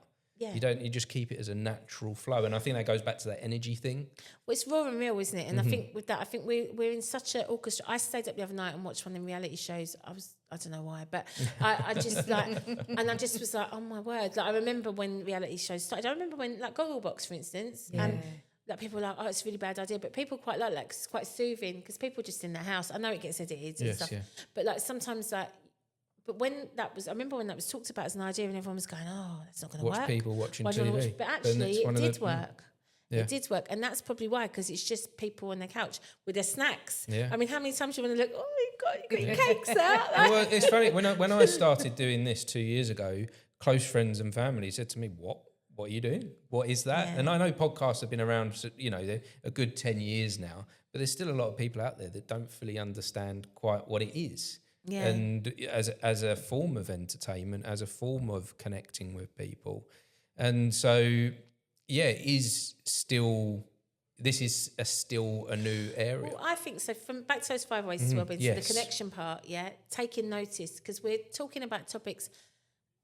You will find a podcast of someone that you resonate with, or something you resonate with, or something that you don't even know you're going to resonate with. So your listeners will get it, because you've 400 odd podcasts, and you've met a range of people, including the Edinburgh and stuff like that. So all of that, they'll be like, oh, I didn't know that, because it might be something that, like, modern media, I mean, newspapers, for instance, I'm sure some people buy them, but you've got, so advertising comes in many forms, doesn't it? Billboards, like, thrown at you on the radio, thrown at you on the television, like product placement in things and stuff like that. So if you've actually got an honest, just talking thing, we're not trying to hide my tea bag label there, but but if you've got that, it's actually quite refreshing, because that's what we're missing, because everything is like false. Where there's nothing forced here. We can talk about what it is that we want to offer to the world, but you don't have to take it. No. It's not being, there's no advertising here. We're just talking about the benefits of this community group in which we run. And that connects better with people than an advert that's 30 seconds that says buy. Yeah, definitely. And I suppose if again, going back to that frequency thing, it's I did some semantics years ago, but it's tone, rate, pitch, all that kind of thing. So I actually do lead meditations, but not in this really fast, really squeaky voice. Bring it down a bit. Speaking of but you like you said earlier about matching that energy, like you're going to get people that you might need to go slower with, or take your time with, and matching that energy. And again, that's that tree thing, that's that mycelium thing, that's that nature thing. And that's what we are, really. We're nature beings, but we've kind of forgotten that because the world's got a bit crazy. So and it tells you what they want you to, but don't get me started. But it's like Black Mirror. Like women, like it's like you got to have those big lips now. Do you know what I mean? There is definitely a system and society out there that is benefiting a certain group. Yeah, and there is an agenda out there. But I think our depression is what is actually inside of us that's fighting against the system. Yeah, and I think sometimes it can feel quite lonely. It's quite lonely when you're on like a awakening path or whatever you want to call it. It's not a straight line. They say in healing, I mean, I've been to some amazing places in my life. I went to Mount Shasta last year with one of our team, actually, which is one of the 7 holy mountains in the world. It's in America. It's California. But there's a place in Embercombe in Devon that I've been to as well. I actually got a bursary to go on there. It's called The Journey. It's a course for leaders, because I'm an Aries, but I didn't want to lead a group. I just wanted to just help people. I didn't want to be in this position. When people ask me what to do, sometimes I'm like, I don't know. What do you think? I'm like, got all these people, Tara. I don't know. So I'm really looking forward to handing this over, to be fair. So the way I see it, I've got a couple of years to get people upskilled and ready, and like, I mean, we do a project in a college in Hertfordshire for Springboard, and we actually, I think there's a name, NEETs, I think they're calling, which is basically young people that have never been in education or training. So we've got age 15 to sort of 18. My colleagues have been helping running that at the moment, and we go in and do 6 weeks of practical sensory wellbeing. So part of it is giving permission to these 15, 16, 17-year-olds. Yep, you like sensory stuff, you like auditory sensory, you like tactile sensory, that's okay. We'll make a kit. So we've got pencil cases. I was laminating whilst redoing that post. So I was laminating like 40 times for resources for my team to take into, so things like that finger breathing, square breathing, stuff like that. Because one size doesn't fit everybody. The men's group that my colleagues started in this room a couple of years ago, which is still once a month, it's called Find Your Tools. And again, for men, because not many men's groups actually are just a talking group. I say because most men's groups are normally like things like men's shed, or like playing snooker, like a physical, tangible thing you're doing as a distraction.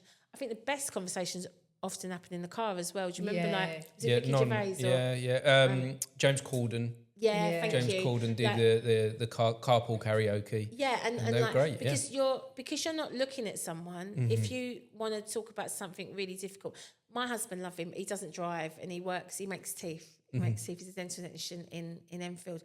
But when the trains aren't running, I take him to work. But I quite like it because we chat. Because we don't really chat so much of a night. We do chat, but it's nice that chat away. And normally I've started dropping him somewhere different, so he's near a park, so he's got a nicer walk in than the one he normally does from the train station. So it's I quite like that. So yeah, it's not forcing those conversations, is it? It's no. When those conversations are forced is where you go to a place of shutdown. Yeah. Whereas in a space like a car, when you're driving and you can look forward, you don't have to put that pressure on of what is the answer here. Yeah. You can discover again some truth. I think it's the same when we're walking then as well, especially with the pose. I suppose because I always say you've got 4 limbs attached to the earth, like here we go. But it is, we talk a lot, and I think about it, the trees, guys, they love carbon dioxide, don't they? So talk to them like Prince Charles does. Yes, yeah. And we know that plants thrive on conversation, don't they? Symbiotic. It's symbiotic. Nowadays, they reckon trees have had an upgrade, but if you put your hand out near a tree, the trees come and meet you. Yeah, I get the branches come down and meet you. Wow. Which is nice. I have to experiment with that. Yeah, do it. I have to give that a try. They reckon, some people are saying, it's because they feel your carbon dioxide. But if you stand here, breathe over there, and put your hands out, I get the guys to do it on a Sunday when we do this walk, talk and do once a month, and on the walks. Just put your hands out, and it'll start waving and shake your hand. Oh. Wow. And just thank the tree. It's so nice. It's just that little thing. Just shake the hand of a tree or the branch of a tree. But so back to like connect, take notice, keep learning. I think with the podcast, you're learning. Am I learning? I come from a place of, I'll be completely honest with this, I come from a place of cluelessness with this. A place of pure curiosity. So curiosity is important. Curiosity is what drives me. It's really what is my driving factor, and it comes from a place of, I don't know anything. I know nothing. Like in fact, when I started this, I tell a lie. I did think I had something to offer. I did think that maybe I was the teacher, but very, very quickly I learned that I was the student. But that's really interesting to say that. So I went on a Buddhist working retreat recently, and I don't know if you guys know, but like cognitive behavioural therapy, CBT, it comes from Buddhist principles, mindfulness, basically, John Kabat-Zinn and things like that. And actually, from London, where I used to go to the one in Bethnal Green, and one of the things that they say there, when you're meditating, you're trying to meditate, which is really hard, especially if you've got ADHD and you've got joint problems and stuff. I can't sit on the floor. I can't do the cross-leg thing. I have to sit up. you get all that itchy antsy in your pants. But they say approach it from a place of kindly curiosity. And it's the same. So if you do find that you're in pain, or you do find that you send curiosity, kindly curiosity to ask yourself questions. Yeah. I've got a little bit of experience with transcendental meditation. Yeah. And that is very much the same. That's a way to go deeper into Yeah. it. So I wouldn't say I've like got a huge amount of knowledge of it, but when I have gone there, I found I've gone to a very deep place within my meditation. I've gone very deep. Well, it's interesting because I've gone back to my roots, but that was part of my sort of, awakening sort of journey or whatever. And like going back and doing, like they call it metta bhavana, or the loving kindness. You start with yourself. And where I got so sick, like starting with yourself is so important. You're just sending loving kindness to yourself. It's normally to yourself, to a loved one, to someone neutral, maybe someone you see on the bus or the train, and then to someone that you've got a challenge with. And you keep doing that, and you'll find that doing that in the end, you can go and really heal some really deep past stuff, because there could be things that come up, like you say, when things that come up that might trigger a memory of something. When most of us come from some kind of trauma. I mean, I did a course recently with Kids Inspire. They're really good. They do like they're based in Chelmsford, I think, but they do training courses. They're only like £10 like to do. And they did one on ACEs. And again, I was like, you got your professional hat on, you got your I'm a carer hat on, I've got my service user hat on. I've done this course, it was really good. It was in the evening. And when they talked about ACEs, which is adverse childhood experiences, I realised I had them all.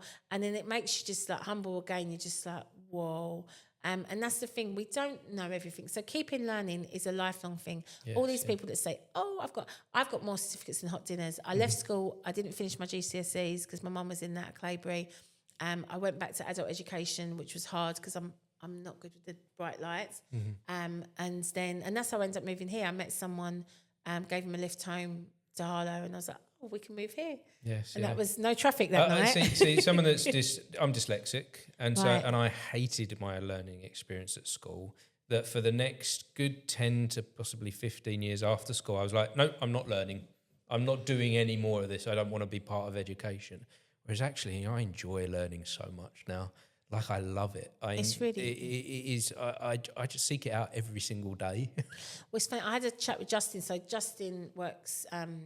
he's worked in Harlow for years. He's worked in Harlow since he was like 14. He's to the council. And he actually helps set up... So there's actually land-based learning at the town park. So the learning centre in the town park next to the cafe, they have land-based learning. In other words, they've got students that come 2 days a week. I think there's 2 different sets of students come 1 day a week each. And it's a form of alternative education provision, and that's where I see us. That's what I'd like us to be doing more as Roots. More so. Back to the DJ night, is actually we were talking about. It'd be great to get people out there and trying that out. Try using the decks, try mixing music in. Yeah, I wanted like to do that open decks night, even in here. Yeah, so there's an opportunity to engage rather than just be like part of the audience. They can actually be a participant. Yeah, like an open decks night in this building. Yeah, we'd love to do that, because I think as well it's that whole thing. Years ago when the square was open, because I used to work in mental health in the Derwent Centre in the hospital, and it was something I was talking to the guys that run the square at the time, because I thought it'd be really good. I worked in the locked ward; it's not there anymore, but you get young people coming in, and often it's the drug-induced psychosis. After and they don't know what to do with themselves, and they've been through this really scary moment in their life, and they just need this purpose. So actually, it's trying different things. I mean, our department at the time, we had pottery, we used to do cooking, we used to do all these different groups, and that's what the OTs do. We do the activities, the fun stuff normally, but actually, you're doing it from a therapeutic perspective. So you're doing that. You're watching and you're seeing. So we once had a guy, so I don't know if you know, the section, I can't remember, section 136, I think. So if a person is deemed mentally unwell and the police find them, they have to be assessed in a place of safety, section 136.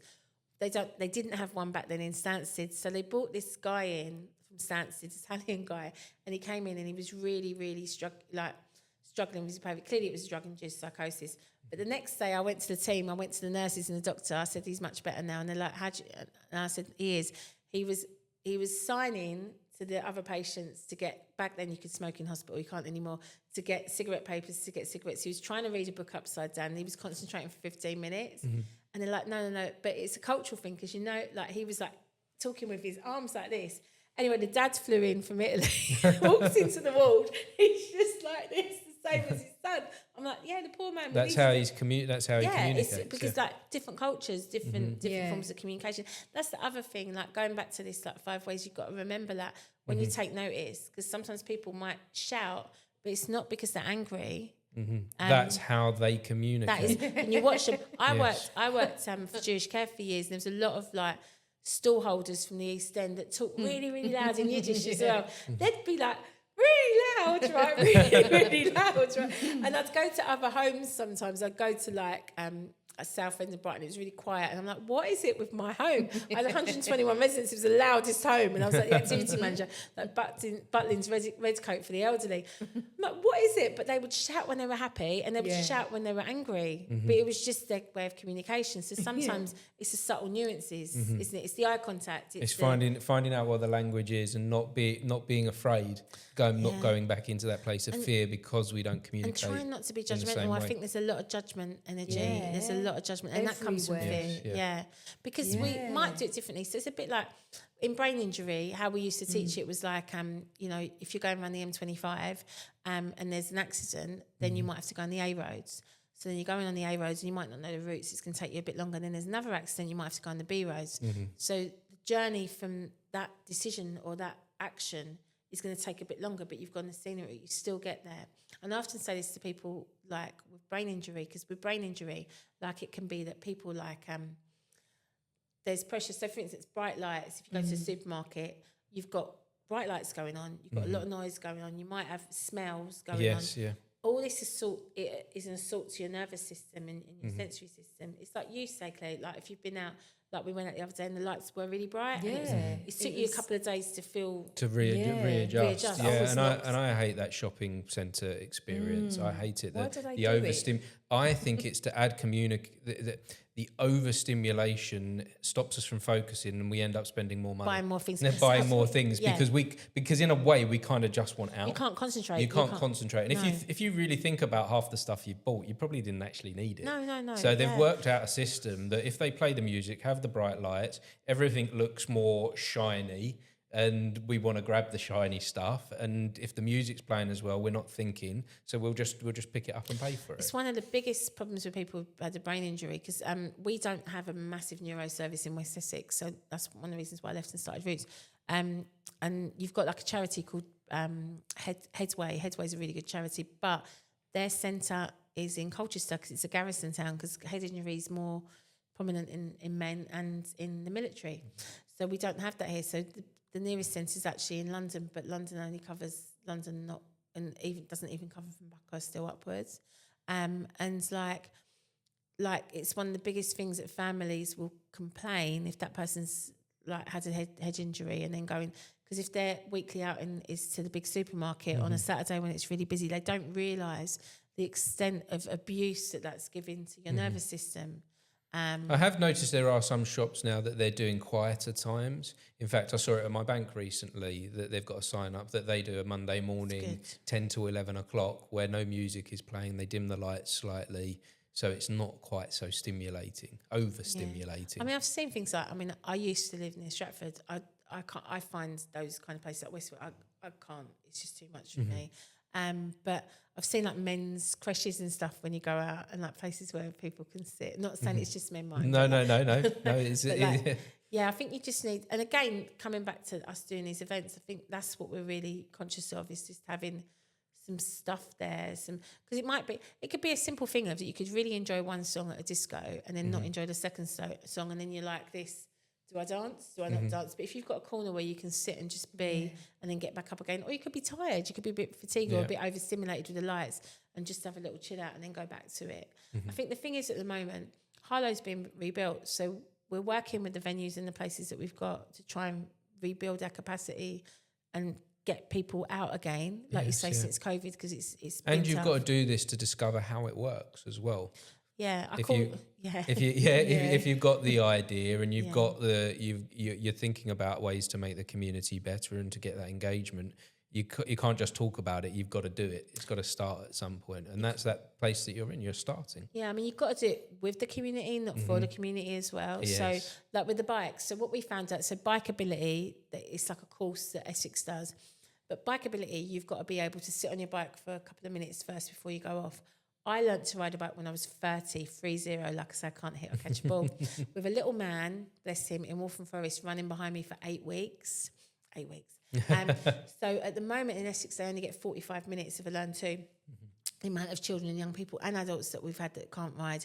So we had a boy the other day that was refused a bike, refused to go to the school bike lesson. It's not their fault, it's just the system's fault.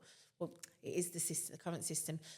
So we had him out here, run behind him for like 2 hours, realised that Dad could ride a bike. We had a bike ready for Dad. I said, can you apply now? Because we have got to wait in this, but I think it's going to help your son. Dad took his bike. We took the pedals off the son's bike. He was about 9, 10. And seeing them at the end of the 2 hours, we're doing other things, helping other people, seeing them on these bikes together.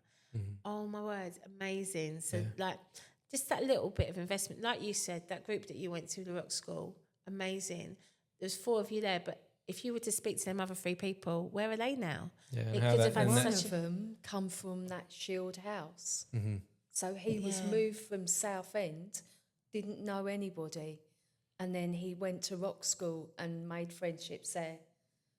So which is amazing, because that's we've dropped bikes off there before, and we've took people to the seaside from there before. So, you know, so again, without that, he wouldn't have made them. He wouldn't have had those connections and become integrated within the community. He started coming to my comedy nights as well.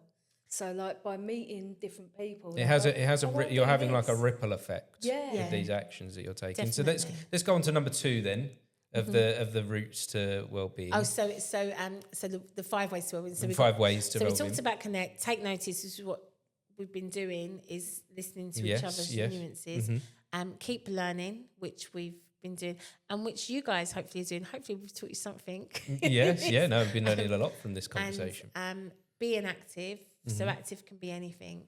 Gardening is a really good activity. I live quite near to Herts and Essex Community Farm. You've got plant pots and wellies. You've got conservation volunteers. I don't know if people realise this, but in Harlow, most of the stuff that you see, the green space, is conservation volunteers. So that's a really good thing. So the being active is kind of just being a participant in the world, getting out there and doing something. You could, definitely. I think that if you're a passive participant, because people are passive participants, aren't they? What does that look like, being a passive participant? Passive participant might be that person sitting in the corner of the room, but just because they're not talking to you, and just because they're not getting up and dancing, and again, back to these events, that's what we can cater for, because you're not going to be judged by just sitting there, because they're fully aware. A passive participant is an observer. Those of us that like to sit in a cafe and just people watch, that's passive participation. And I suppose the podcast audience are mainly passive participants, aren't they? So you're kind of like, but you're gaining something from it. So you don't have to be actively, and it might be that you store that, and 6 months down the line, you then tell that person, or you then passive participation is a gift, really. It's nice. It's nice to do that. So being active in that way. Like I said, we're doing these groups that are like for people maybe deconditioned or maybe with a long-term health condition. A lot of people are post-COVID. A lot of people got long COVID with the breathlessness and other things around that. People don't realise you're more likely to fall if you're looking at the floor, but of course when you've fallen, you do look at the floor because your upper more body, wary. Well, your upper body weighs more than your lower body. Anyone's. Mine especially at the moment. I just have to think about that. Hang on a minute. What's bigger? No, but it does. I mean, my mum, bless her. I can't measure them. My mum fell like loads of times this year, but like I kept going and like helping it. And the thing is, sometimes you get given a frame or a walking stick. It's not the physios and that's fault, but it's worse because they're like here.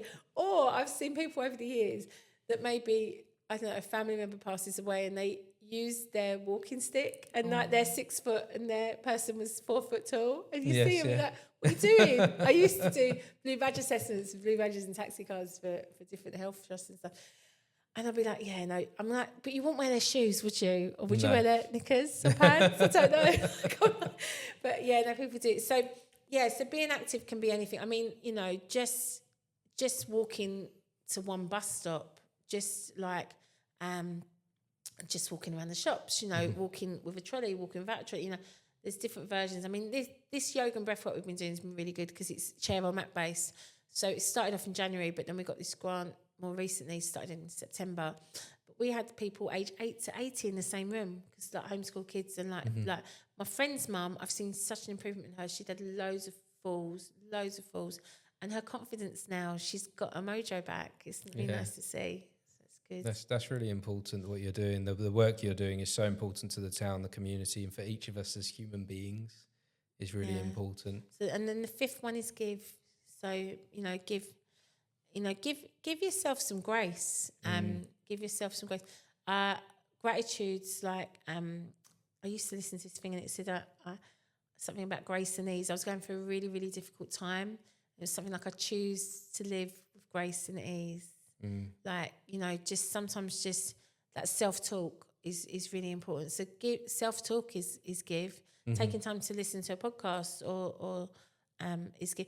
The thing is, give has become materialistic. It's become stuff. It's become stuff. It's become or food or I'm at a place as well where I feel like so we're just a bit in front of Christmas at the moment, but I'm actually at a place where I'm not liking how Christmas feels. No, Christmas, especially with it for years.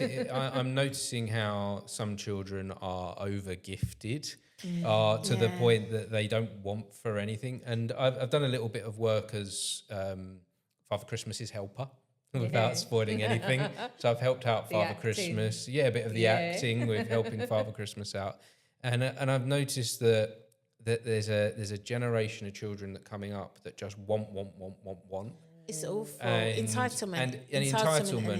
And there is a lot of, it's almost like they're over-delivered on that as well. Oh, I wish I was a kid now. Well, in some ways, but what benefit is it to them though? That they're getting it's almost everything like you can go and then it's there, manifest it. Where we had to go and get a Saturday job at 13. You had to work for it and build towards it, and you got. I think we've actually, whilst there is a bit of maybe that envy that they get everything that they want, a bit of that. But actually, wasn't there some value in chasing the thing and pursuing something? I don't know, because these wrinkles, they might not be here otherwise. I don't know. I know what you mean, though. I do know what you mean. It's like, what did Prince say? It takes years to be an overnight success. So, if you're working really hard like this, you've been doing this for years. It's about the journey, not the destination. And it's like, there has been times where you're like, where's the funds? And that's why we're doing this night for, to raise money and through the medium of music. But, there have been times it's like, oh my God, money's really tight. I mean, last week was tough because we were waiting for a grant. It gives you the fire to keep going. But you know what I've realised? Because actually me and my daughter, and there's a lovely local resident called Leslie who gives us jars. So last couple of years she's been giving us jars. So I sat with it the other day, I was like, right, I'm going to start doing some groups in here, making stuff, because last couple of years where we haven't had much money, it's been nicer really. So we've been making onion chutney, really nice to make, doesn't take long. And we really enjoy making things. The other year, what did we make? Oh, we got slices of wood and we made little things for people.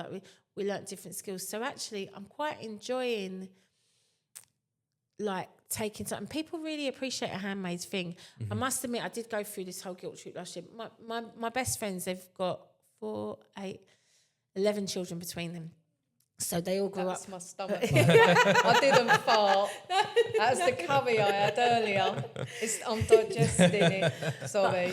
But the kids are in their 20s now, and they've got partners. And and actually, I did think last Christmas, because I've not bought for them. I'm one of these people. I pick up things, I put them in the cupboards, and it's like, oh, that'd be nice for someone. Like your birthday bag, I had it. I loved it. But I really appreciated it. Because I forget. I'm like, oh, I open the cupboard. But then I'm like, right, if there's something in the cupboard, but if there's not, I'm going to make something. Because I don't want to buy into that, really. And I do It's see the consumerism of it's it. Awful. It's we just buy, consume, and it's empty.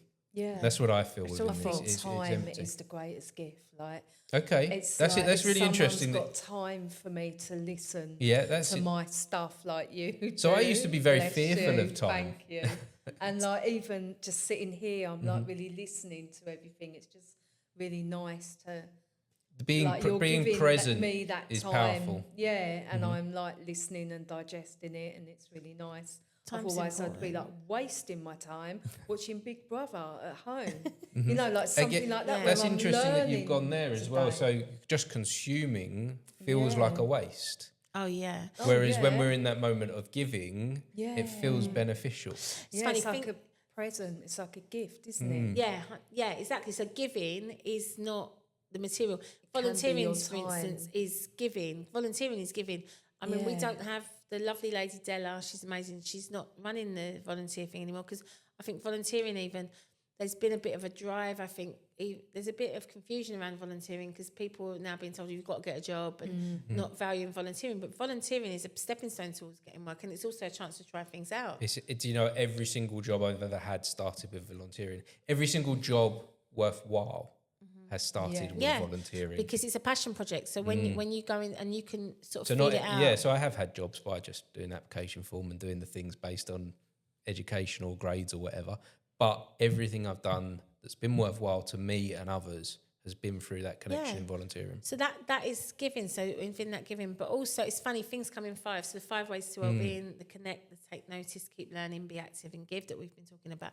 But going back to what you just said about time. There's another thing that comes in 5 is, I don't know if you've heard of it, guys, is the 5 languages of love. So it's a really important thing to know, because I didn't know this, because when I first met my husband, he's not a cuddly person. He sometimes is, but not really. He doesn't go gushing, he loves me all the time, right? However, he's an acts of service person. So acts of service means he builds things, he makes things, he'll cook dinner, he'll do the ironing. He built a wonderful summer house through love. When he cooks, it's love. When you taste his food, it's love. So it's knowing the love language is important. So important. My daughter's primary love language is quality time, and it took me a while to work that out because coming from trauma and being a bit of a people pleaser, I'd meet her from school. She didn't want to hug. I'd try and talk to her, but because my phone was going off, because I wasn't giving her quality time, because someone was ringing me and I had to be here or there, or I was a working mum. I was trying to juggle all these things that you juggle. So she's a bit like a cat. So kind of missing her now she's moved out home, because we just sit on the couch and I can tell when I've calmed down and I'm landed on my couch, and then I'm not busy thinking of this and doing that and somewhere else. She'll put her feet on my lap, and that's when I know actually this is our quality time. So how do we know, because this is really important to me, how do we know what someone's love language is if we're finding it hard to connect with someone that you love, but there's a barrier somewhere, how do you figure out which one of the love languages they speak? There's actually a free quiz. I'll send it to you as a free quiz, and there's one for children as well. So my friend, love her dearly, she's Irish, she moved to Australia years ago. People send me things like, join this game, join this thing. And she kept sending me this 5 languages of love quiz years ago. And I was like, no. Then one day, and it was difficult at the time. I think me and my Martin, I've got Martin at home. Okay. Me and Martin were going through a bit, just stress. We had a lot of stress at the time. And I was like, and in the end, I read what it was. And I thought, I'm going to do this thing. And I did it. And then I got my daughter to do hers, and I got my husband to do his. But when you look at it, it says 5. It's words of affirmation. It's telling someone you love you. But at the end of the day, I had an ex-boyfriend that said that, and he lied. So he did a lot of lying. So that doesn't always work. And that actually, if I look back to my 18-year-old self, I probably was more words of affirmation and physical touch, like a hug and stuff. I think our 18-year-old self prefers that, because that's our first thing about, do they love you and do they hug you, all that kind of stuff. So your love language can change. I think so, because when I looked at that quiz and I didn't want to do it, it's like, it's free, it's online.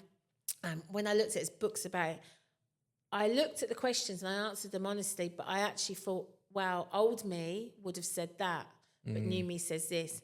So it's words of affirmation, physical touch, quality time, giving and receiving of gifts, and acts of service. So, but you'll normally score maybe 2 of them are your primaries. So my husband's 2 primaries are quality time and not giving you. Sorry, the one acts of service. Sorry, my brain. Acts of service and quality time. And Rhiannon's, my daughters are as well. They're sort of that way as well. So actually, I realised that they're important to me as well. And I've realised that the people in my life that care about me, like at home and stuff, because they know I give practically all day to lots of people and not so much to myself, which is, I'm learning to change that. So it's more balanced. But they know that so me cooking at home is like a kind of big deal. I can cook, kitchen's in a bit of a state, but I can cook, but because that's the quality time thing, is it's quality time with the cooking. I love cooking actually, but I'm writing a grant bid, I'm doing something else, I'm like, it's too much. Like, so there's signs. So you can kind of, when you know your love language, your children's love language, your significant friends and partners' love language, when you know that, you can, there's a whole list of things that you could do. So matching, connecting. You can match when them. there is. Yeah. So if you're on the completely different ends of the spectrum, can you still find a place to come together? Yeah, definitely. So I think that because that thing I learnt about the quality time thing, because back then I'd think, oh, what's wrong with me? I'm a bad mum. You don't like me. You don't want to hug me. But actually, that's because the image we're shown of love is a hug, is all these cozy couples smiling at each other. It's not like that, is it? No. Would you rather someone cooks you dinner and dinner and lights a candle, whatever, or does the washing, or I need to marry a chef. So that's your love language, love language I'm always watching my weight. Maybe not. Smaller portions, smaller plates. But love comes in many forms, and I think, and again, this whole, I think the amount of relationships that suffered through COVID as well, the amount of people, we work a lot with families that have maybe experienced difficulty, including like domestic violence, which often presents as coercive control nowadays, and then it can escalate into something worse. But of course, coercive control is not a nice thing, because you don't realise it happens at the time. And often empaths attract narcissists. Like there's this kind of, like this, and it's a bit like, I think ADHD people like ADHD seem to attract people that are autistic, because we probably balance each other out. It's a yin yang thing, isn't it? But so knowing that, so it was a game changer for me, learning about love languages. I've kind of matched it with like stuff I do with like essential oils and things like that. So maybe giving people the oils that might help them to connect, like to help with that as well. It's about balance, isn't it? Balances, yeah. And we was talking about star signs and being a Libra. And balance is very important to me, and I feel the benefit of balance within my life. I like being in a place of balance as much as possible. Do. I can't deal with conflict, although I will. I think one of the big things that I've got from this conversation is discovering who you are to connect with other people. Understanding yourself is quite key to that. Yeah. Oh, definitely. And that balance thing, because you go back to the yin yang. So I often say this actually. So like, or yin yang, people say sacred masculine, sacred feminine. We're all a mixture of both. So, a lot of when power gets pulled out of control, it's often because there's a distorted like energy in that. It's like, as women as well, women role models in the past used to be like quite abrupt. Most of us have had a woman boss that's been the worst boss ever. Because their standards have been met by a system maybe that isn't that. So it's about, I think, just coming back to yourself, what would be nice for me? How would that be nice? I mean, I've worked in all sorts of jobs over the years. I've met all sorts of dignitaries and things. I accidentally shook the wrong hands of Jeremy Beadle whilst looking him in the eye, and I felt really bad. But I, in my defence, I was breastfeeding. I went back to work, and I had to express my milk in a kosher kitchen. I didn't actually know where to put it, and I was a bit embarrassed. And he come round not in his hand. No, I shook the wrong hand, and I just stared him in the face. But again, because he wouldn't mind. No, I don't think. But I think you've got to treat everybody how you'd like to be treated yourself. And if we all did that in the world, oh my words, like how lovely would that be? But of course it has to start with yourself, because you're not treating yourself nice. And a lot of people don't treat themselves nice because they're like, have this, we say the most unkind words to ourselves, more unkind, if we saw a friend being spoke to in the way that we can speak to ourselves, we'd intervene, wouldn't we? But it's in here. It's in here. Kindness starts with ourselves first and then resonates from there. It's like the ready break thing. The glow starts within. Yeah, and shines out. The British thing though, isn't it? It's like, do you play it down? Do I put myself down? It's like you put yourself down to be liked, like in comedy as well. You know, like play it down. And in America, they're all like, yeah, look at me, I'm fantastic. And then they get on all right in life, like, because they believe in themselves. But it is a British thing, innit, where we kind of play it down. We're not allowed to be this beautiful, flourishing being, are we? Well, I've definitely seen it with my own children, that when I've been in a place of not caring about myself, I can't be the best version of me for them. And when I've been in a place of being negative and being like self-sabotaging and looking at myself in the mirror going, I don't like the person I'm looking at, I've seen that as a trickle effect down to them. Yeah. And when I saw that and recognised it, that's when I was able to put a stop to it and change it. Yeah. Because I don't want my children doing that, looking in the mirror and talking badly to themselves or putting themselves down. Doesn't every human go through that, like the dark night of the soul? Doesn't every human do that? I don't know. Do we all? I don't know. Do we all come out of it? I think that I have. I think that I've been in that dark place. Oh, yeah. But then we spoke about acting, like you've been an actor. I think a lot of actors do explore their inner psyche a little bit. Always think of the Joker. Okay. What is it about the Joker for film. you that resonates? It's mental health, innit? And there were like times in it when he was laughing. It just started, and I was like, oh my God, I used to do that when I was a kid to get myself out of situations, but also because my nervous system didn't know what to do. I just start laughing and be like, why is Claire laughing? Just to get yourself out of situations that you didn't know were going to go either way, sort of thing. But not everyone has self-explored like that. Maybe, you meet people who go through, they're like, oh yeah, everything's been fine in my life. Like, really? You haven't had those moments when you looked in the mirror and thought, I'm not really sure who I am or what the hell's going on. I reckon everyone must have. I don't know. We don't talk about how do we recognise it then? How do we find a place of recognition of that moment?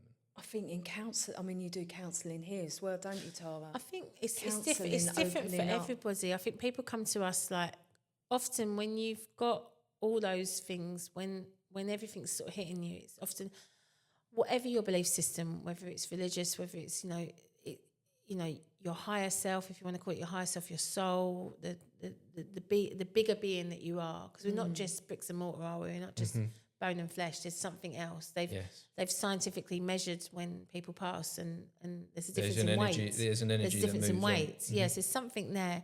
So sometimes it's like you're doing things that are not in alignment with yourself, and you keep getting, it's like you've been slapped around the face with a kipper, but you keep getting pushed back because it's not right for you, and until you take the right turn. And often, like most people on a path of change or awakening or whatever you want to call it, or enlightenment or whatever words you want to use, most people on that path, it's not straightforward. It's not the yellow brick road. It's not a linear path. It's a spiral.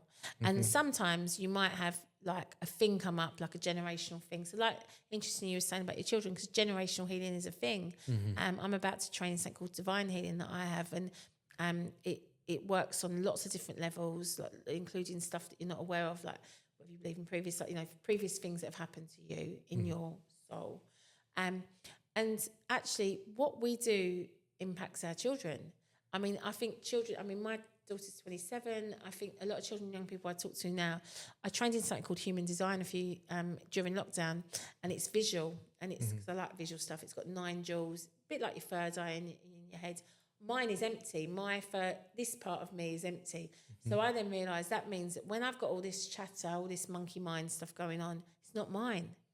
So now learning that, learning that was really interesting for me. Learning about because I was like, oh, and this is about tools. I was like, right. So when that happens, all I've got to do. So I used to put an elastic band around my wrist, and every time it happened, something to remind yourself. I used to ping it, a bit like doing tapping, ping it, stop myself. That's really interesting. So with me, for whenever I'm feeling a little bit weak, I've put on this chain recently, and every time that I'm feeling a little bit weak or I have a moment of nervousness, this chain helps me remember. It reminds me what I'm doing, and it's weird. Sometimes I can just feel it like here. Yeah. I just know it's there at this moment of I'm gonna say weakness, or I'm feeling a bit low, or I'm feeling a bit unsure of myself, or lost, uncertainty. Yeah, uncertainty. But wearing this, it's helped me stay on course. It sort of regrounds me of brings me back to my purpose. Yeah, it's like I know a couple of young children just because they're starting children at nursery sort of earlier now, and sometimes what they do, they put like a heart on the wrist, so that's like, and you touch it. So, but they draw like a heart on the wrist to say, well, that's every time you think of me and you're sad. So if you can ground and anchor something in a sensory way, so that's what I mean. We have that massive crystals in my pocket. Sometimes a worry stone. I mean, like kids like labels, labels or certain materials.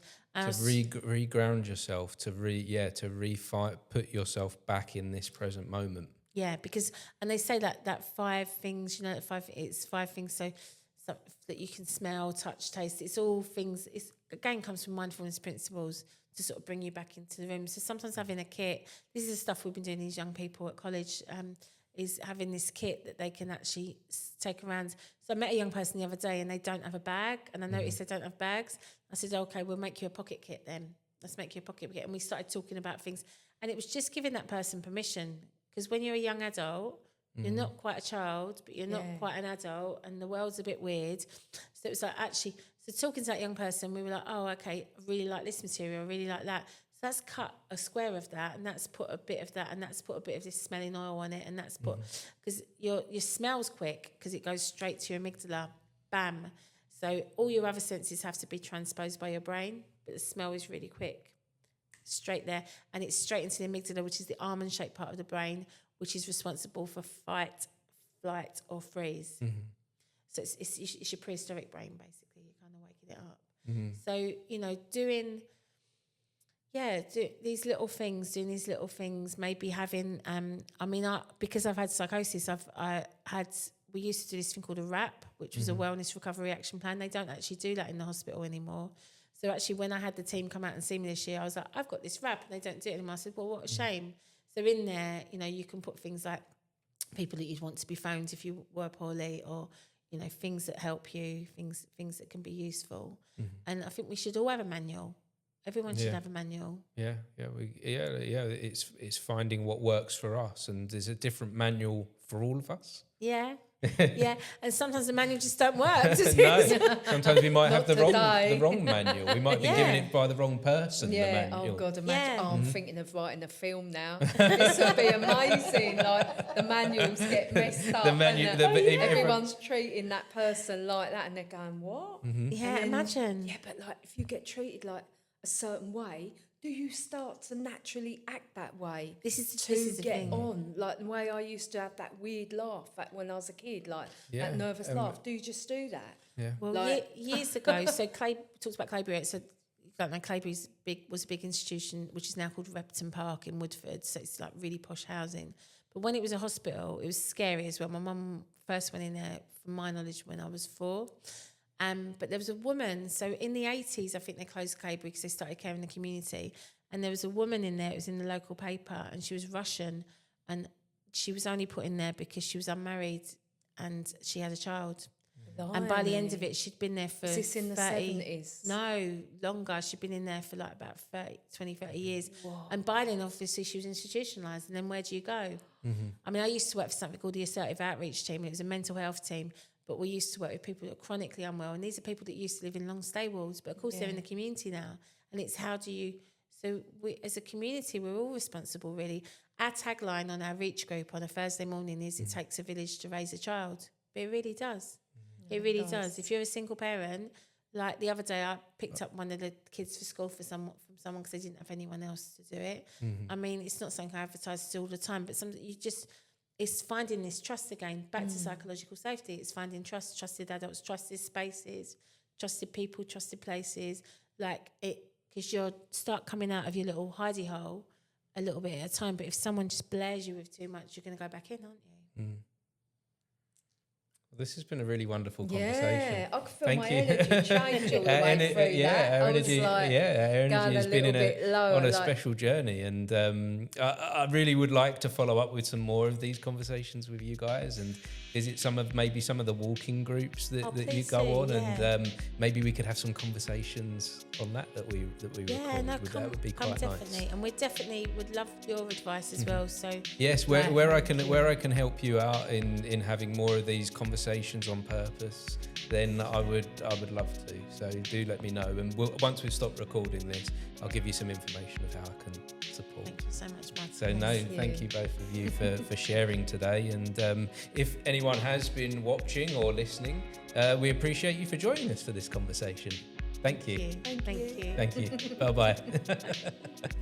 Wonderful.